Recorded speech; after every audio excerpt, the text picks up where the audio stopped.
Merci de votre fidélité à Chérifla TV. Bonsoir et bienvenue à cette édition d'information. Le ministre de l'Énergie et de l'Eau, accompagné d'une forte délégation, s'est rendu dans les localités de Kangaba, Narena et Sibi. Objectif, s'imprégner des réalités sur le terrain afin de soulager les populations de ces différentes localités. Commentaire Tata Touré. Cette visite couplée à des séries d'inaugurations, des travaux d'adduction d'eau potable et de la centrale électrique hybride de Sibi s'inscrit parfaitement en droite ligne de la volonté politique du président de la République de faciliter l'accès à l'eau potable et à l'énergie, un point cardinal de son action politique. Dans le domaine de l'hydraulique, la commune de Sibi dispose de 38 PMH, 14 adductions d'eau sommaire AES avec 50 bornes fontaines, une adduction d'eau potable avec 17 bornes fontaines publiques. La plupart des puits modernes existants ne répondent plus actuellement aux normes de la qualité d'eau potable. Le plus souvent, ils ne sont pas dotés de couvertes adéquates et ne sont pas traités. Exemple, sur 25 hameaux, seul un cinquième dispose d'un point d'eau potable. Excellence, Monsieur le ministre, honorables invités, l'événement qui nous réunit aujourd'hui est grandiose et sera inscrit en lettres d'or dans les annales de la commune rurale de Sibi. Le système d'adduction d'eau potable que nous inaugurons aujourd'hui est le fruit du fort partenariat entre le Mali et le Danemark. Cette adduction, dont le coût total des travaux est environ 400 millions de CFA, offrira de l'eau potable aux populations de Sibi sur 17 bornes fontaines publiques, chacune avec 2 têtes de robinet et d'une longueur totale de 18 km de canalisation pour faciliter le branchement des ménages et usagers au réseau de distribution. Les adductions d'eau et centrales électriques hybrides de Sibi, de Kankaba et de Narena sont une réalisation de la composante hydraulique rurale issue du plan d'appui au budget programme par objectif eau et électricité. La capacité de la centrale présentement, donc on peut prendre jusqu'à 500 kW. Présentement. Sinon on a des groupes de 1 méga et quelques. Présentement le groupe qui est en train d'être révisé, c'est un groupe d'1 méga. Donc il peut prendre jusqu'à 1 méga. Or, la puissance même à Kangaba présentement n'atteint pas d'abord les 600. Cette adduction d'eau aujourd'hui a une production qui ne permet pas de se suffire les besoins en eau de la ville de Kangaba. Donc avec la DNH a un projet qu'on appelle projet d'urgence et ce que vous voyez, donc ce projet d'urgence va renforcer un peu l'adduction d'eau de Kangaba en faisant un forage de 10 mètres cubes. Un château d'eau de 40 mètres cubes, donc qui va permettre aux quartiers qui sont sur le plateau d'avoir un peu d'eau.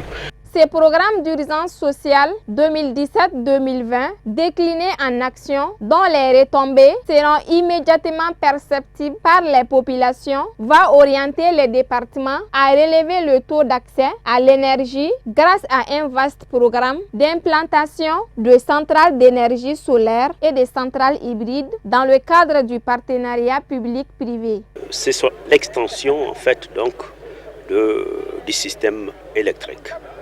À ce niveau, conformément aux instructions du président de la République, chef de l'État, son Excellence Ibrahim Boubacar Keïta, et EDM a reçu des instructions fermes pour donc procéder à l'extension en fait donc du réseau électrique. Je pense que ceci est une forte demande, non seulement du maire, des autorités administratives, le préfet, mais surtout des autorités traditionnelles. Donc je pense que sur le plan électrique, c'est ce qu'il faut retenir pour Kangaba. Maintenant, l'autre bonne nouvelle pour Kangaba, c'est que dans le cadre du programme d'urgence sociale 2017-2020 de son Excellence Monsieur le Président de la République, Kangaba sera raccordé au réseau interconnecté. Rappelons que le cadre du programme d'urgence sociale 2017-2020, plusieurs actions sont en cours quant à l'accès des populations à l'énergie et à l'eau potable. Le guide spirituel des Ansar était dans la région de Koulikoro le week-end dernier. Une visite dans le cadre de la présentation et de la validation du nouveau bureau du GLSM Kangaba. La cérémonie s'est tenue en présence de plusieurs personnalités. Aujourd'hui, au Mali, ce n'est pas du tout facile. Il y a un moment là, nous avons eu des malfaiteurs chez nous ici qui viennent vraiment pour dénigrer la religion musulmane. Donc on a vu que Ousmane Chérif Mamadane Aïdara a pu vraiment convaincre les leaders spirituels musulmans au Mali. Donc ensemble, nous pouvons vaincre vraiment ces fléaux-là. Ensemble, vaincre ces phénomènes-là. Donc c'est ce qui a fait qu'aujourd'hui, c'est nous ici à Kangaba, nous aussi, nous sommes regroupés aussi vraiment pour prendre vraiment la religion musulmane en main et montrer partout là où nous allons et montrer aux gens que la religion musulmane c'est la paix. Rien que la paix, c'est la cohésion, la fraternité et l'entente. Donc c'est ça qui a fait que vraiment aujourd'hui à Kangaba, on a mis ce bureau sur place vraiment pour que l'ensemble des musulmans ici à Kangaba puissent se réunir vraiment et travailler ensemble. Je dirais que si on peut vraiment relever ces défis-là, parce que tout simplement nous avons des membres militants, des militants compétents qui sont capables vraiment de travailler. On remercie les bons dieux. En France, lundi dernier, les 5 principaux candidats à l'élection présidentielle étaient aux prises lors du premier débat télévisé de la campagne. Quel enseignement peut-on tirer de cet exercice? Commentaire à Moussa Fomba. François Fillon, Benoît Hamon, Marine Le Pen, Emmanuel Macron et Jean-Luc Mélenchon sont entrés lundi soir sur TF1 dans le vif de la campagne avec le premier débat télévisé à moins de 5 semaines du premier tour de l'élection présidentielle. Après un démarrage un peu poussif, les échanges ont fini par monter en intensité lorsque les thèmes de l'insécurité, de l'immigration, de la laïcité et de l'islam ont été abordés. 5e dans les sondages depuis plusieurs semaines, Jean-Luc Mélenchon est le candidat qui avait le plus à gagner lors de ce débat télévisé, que ce soit sur la suppression des lycées professionnels, sur l'apprentissage du français, la délinquance financière. Le candidat de la France insoumise a su saisir sa chance en interpellant directement ses concurrents, mais aussi en attaquant frontalement Marine Le Pen, notamment sur l'immigration. Le candidat de la gauche radicale a aussi été remarqué pour son humour et son franc-parler. Sa blague assure le nécessaire débat au PS après un vif échange entre Benoît Hamon et Emmanuel Macron sur le financement des campagnes a ainsi fait rire l'ensemble des candidats et du public présent. Il a également été le seul à nommer les 2 seules personnes mises en cause par la justice, François Fillon et Marine Le Pen. Mise en cause par Marine Le Pen sur la question du Burkini, Emmanuel Macron a été particulièrement virulent contre la candidate FN, l'accusant de diviser la société et de faire des ennemis de la République des plus de 4 millions de Françaises et Français dont la religion est l'islam et qui sont, pour la très grande majorité, absolument pas dans le communautarisme. François Fillon a adopté la même stratégie que lors des débats de la primaire de la droite. Laisser les autres candidats s'échapper et apparaître comme le candidat de la sobriété et du sérieux ayant travaillé ses dossiers. Mais elle a semblé le desservir face à des concurrents de partis politiques opposés. En dehors de quelques sorties, notamment lorsqu'il a accusé Marine Le Pen d'être le vrai serial killer du pouvoir d'achat des Français, car celle-ci propose de sortir de l'euro, le candidat Les Républicains n'a pas marqué les esprits. Face à son principal concurrent, Emmanuel Macron, François Fillon s'est ainsi contenté de mettre en avant lors de sa conclusion ce qui le différencie à ses yeux de l'ancien ministre de l'économie, la véritable alternance, l'assurance d'avoir une majorité et l'expérience d'une riche carrière politique. Quant à Benoît Hamon, s'il s'est montré déterminé à attaquer Emmanuel Macron au sujet du financement de sa campagne, a marqué sa différence avec Jean-Luc Mélenchon sur la Russie ou a souligné que Marine Le Pen était droguée aux faits divers. Son discours n'avait plus la même fraîcheur qu'en janvier et ce ne sont plus ses idées qui étaient cette fois-ci au cœur du débat. Ousmane Sogoré nous fait le point du reste de l'actualité hors de nos frontières.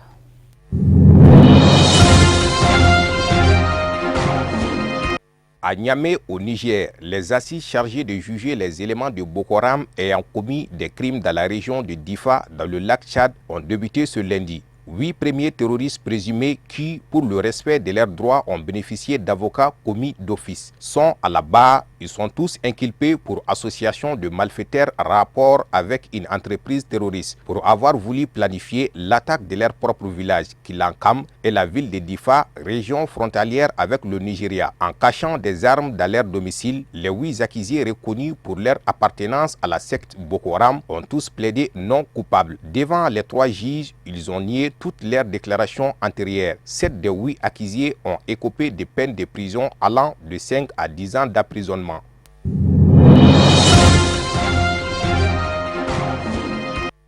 En RDC, Jean-Marc Kaboun, secrétaire général de l'Union pour la démocratie et le progrès social UDPS, a quitté les négociations qui sont en cours sous la supervision de la Conférence épiscopale nationale du Congo, CENCO. Il a justifié cette sortie du dialogue inclusif par la mauvaise foi de la majorité présidentielle qui ne veut pas que ces pourparlers aboutissent. Pour lui, il est inadmissible que la majorité présidentielle de Joseph Kabila s'en tienne seulement au mode de désignation par liste. Un aspect qui n'est pas pris en compte ni dans l'accord de la Sainte-Sylvestre ni dans la constitution du pays. Si le secrétaire général de l'UPDS a préféré sortir de la salle des négociations, les autres délégués de l'UPDS sont restés. Pour le député national et président du mouvement des réformateurs libéraux, l'UDPS fait une fuite en avant.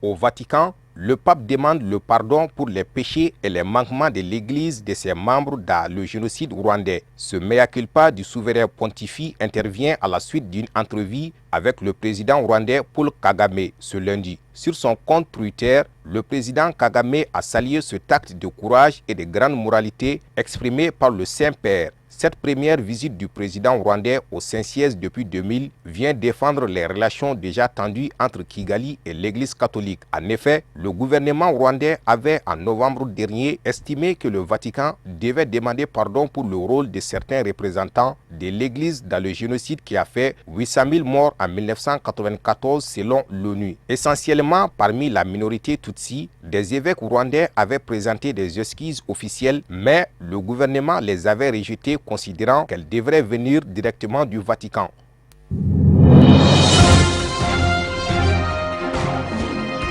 Le Congrès national africain ANC de Nelson Mandela a-t-il perdu son âme? À 2 ans des prochaines élections générales en Afrique du Sud, la question divise la classe politique et déchire désormais la famille même de l'icône de la lutte anti-apartheid. Sous la menace d'une défaite historique en 2019, le parti semble aujourd'hui plus divisé que jamais. Une lutte à couteau tiré y oppose un clan légitimiste regroupé autour de l'actuel président Jacob Zuma et un groupe de frondeurs qui accusent le chef de l'État englué dans les scandales de corruption de précipiter son déclin. L'aîné des petits-enfants de Madiba Dilika Mandela vient de se ranger publiquement dans le camp des contestateurs. Je n'en peux plus, a-t-elle récemment confié. Les scandales se suivent les uns après les autres et personne ne rend le moindre compte. Je ne voterai plus pour que quelque chose qui ne s'inspire plus de ce pourquoi grand-père et ses camarades ont combattu. Ces propos ont jeté le trouble dans les rangs de l'ANC et décidé un de ses frères à lui répondre dans une lettre ouverte: s'il te plaît, ne jette pas le bébé avec l'eau du bain. L'a enjoint le député Mandela.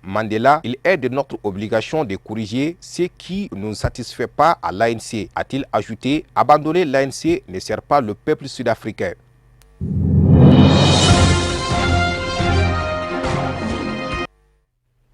Voilà, fin de cette édition. Merci de votre fidélité. Excellente suite de programme.